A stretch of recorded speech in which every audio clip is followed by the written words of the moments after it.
Hey everybody, what's up? This is WhaleMasher, and I'm doing a commentary over a CTF game that I had played earlier, obviously, since this is in theater mode. Now, you're going to see me run up here. Well, it's going to take a second. This is actually going to be a two-part video. I'll tell you why in a second. Well, obviously it's because it's so long. Here, you're going to see me check my controller. Watch. I spin it. See that? It's because I actually just got a brand new controller, and this was the first time I'd used it. It's amazing how much a new controller can help you play help you play the game. My old controllers, I had two of them, two wireless ones. One of them was fine, except for the left trigger was broken, so it was constantly zooming me in, like constantly aiming down sight. So obviously that sucked. I mean, I could tap it and it would stop aiming down sight, but you know, it would eventually start going down again, so it wouldn't work. The other controller that I actually played with had a broken thumbstick. The thumbstick would, you can probably hear my chair squeaking. My broken thumbstick was the right thumbstick, and it would constantly pull up and to the left. So, geez, my chair. So yeah, hold on. Sorry, trying to adjust my mic a little bit. So yeah, it would constantly be pulling up and to the left, which really in the game didn't seem to bother me too much, although I'm pretty sure that it did. Now that I have the new controller, I can tell that my long distance aim is better, but it's probably why my playstyle was such a rushing playstyle before. Anyhow, the controller, you could totally tell that it was broken when you try to drop like a mortar team strike, and you'd be trying to aim in like this precise little spot, and the controller would be like, "No, you're not allowed," and it would like pull it up and to the left. Sorry, I had to clear my throat. So what I'd have to do is like I'd have to aim like slightly below where I wanted the mortar strike to go, and then wait for my controller to pull it up and to the left, and then press a button. Stupid controller, you can't trick me. I'll trick you. Dumb thing. Learn to get a brain, controller.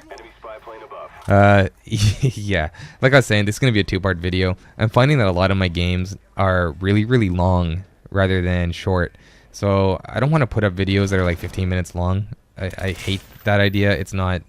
People don't want to watch a 15-minute video most of the time, especially a 15-minute video of me talking about like basically nothing important to your life. Okay, it might be important to your life, but probably not that important that you want to spend 15 minutes watching it. And I wouldn't blame you for not wanting to watch for 15 minutes. So yeah, I'm gonna cut this one down to 2. Hopefully I'll be getting some shorter games. Domination used to be shorter, but I haven't been playing it as much because the spawns are still kind of funky. They're better, but still kind of weird. Demolition seems to be kind of long, and CTF is also pretty long sometimes, and then other times it's like extremely short, like 4 minutes or something like that, and like Domination or the CTF game is done. I've been sick. My son, he came home sick, and I kind of stopped. This is why I haven't put out some videos for a while. Is my son got sick, so I was taking care of him, and then I got sick, so I was taking care of him, myself, and him. And you know, playing Black Ops when you're sick really isn't that high up on my list of things to do. It just kind of frustrates me more than it already does, because you know I have a cold and whatnot. And if I'm gonna be playing games, I'd rather play something that my son can enjoy and play too. He's been playing a lot of Crash Bandicoot, like the old, I guess the one on the GameCube. He plays it on the Wii, but he plays the GameCube one. He really likes that game. He'll like get into this phase where he wants to play Crash Bandicoot for like 2 weeks, and then he won't. And then he'll just be like, "I hate that game, Daddy. Crash Bandicoot's not fun. I want to play something new." But then he'll like get back to playing Crash Bandicoot. He finished Mario Sunshine when he was like 2 years old. That's crazy, right? I mean, I think I beat Bowser, I'm pretty sure, but he beat almost every single boss to get there in like every level.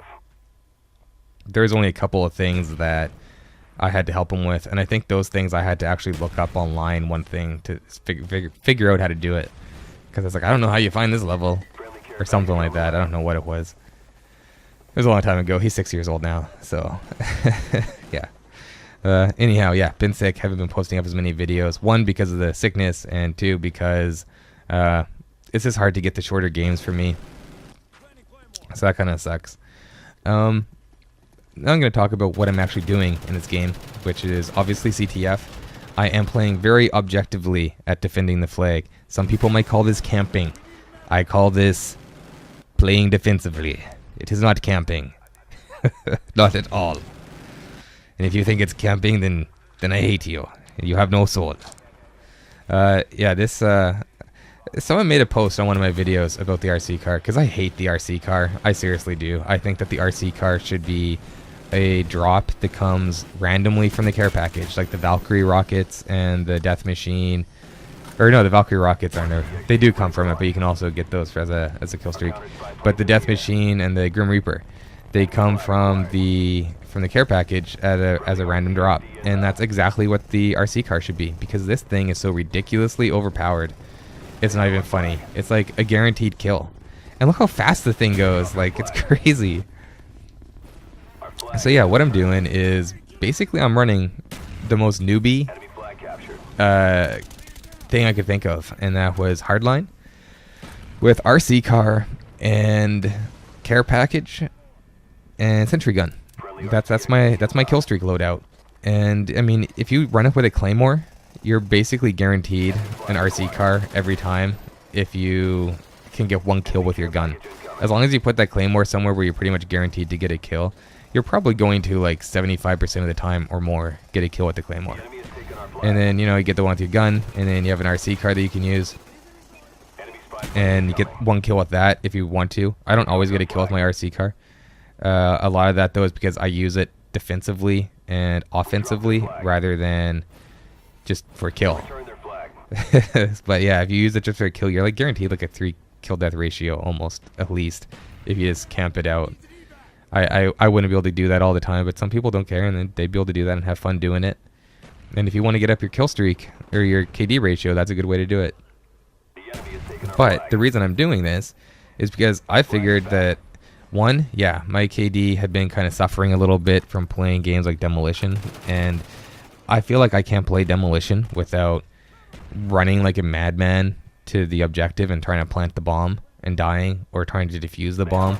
Like, it's really hard for me to not defuse and not plant for my team. So my kill death ratio just suffers horrendously because of that. So what I decided was I was going to run this and play some CTF and try to get some kills while also playing objectively, and that's exactly what I did. The sentry gun just like rapes face on this map on both sides, and yeah, the RC car is great for escorting your flag carrier, for getting your flag back from someone, and just for racking up a couple kills now and then when you think the time's right.